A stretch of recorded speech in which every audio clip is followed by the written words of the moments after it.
morning guys. Tingnan natin yung niluto kong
haluin ang bonggang-bongga para siya ay lalong healthy, lalong sumasarap.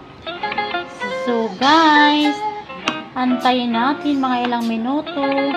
Pag ito'y nauubos na yung tubig guys, yan tubig na yan, ibig sabihin pwede na siya.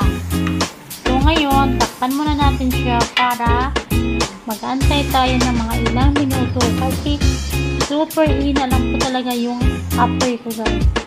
So ayan na, takpan muna natin.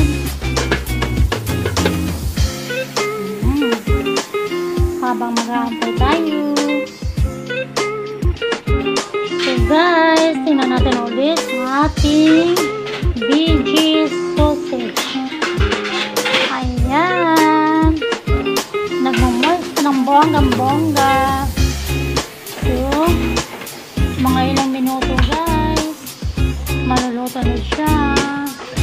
Ito ang VG sausage. VG sausage. So guys, wait for a while. Ang sarap ng aming ulam. Very healthy VG sausage. So guys, takpan natin siya ulit. Mamaya, pagkatapos ko mag-open ito ulit, ulam na. Ulala. Ulala. So guys, titingnan na natin ang ating VG sausage. Tang-tadadan! Yan na guys! Nag-iiba na ang kanyang kulay. Yan, naging brown na siya. Yan guys.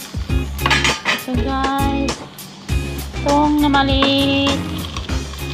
Yan siya guys. Ngayon guys, luto na siya. Try nyong bumili guys ng VG seafood. So ngayon, yeah, kakain ko na siya guys. Ang tawag nito guys, vegetarian sausage. So kung gusto nyo i-try ito guys, mabibili ito sa halagang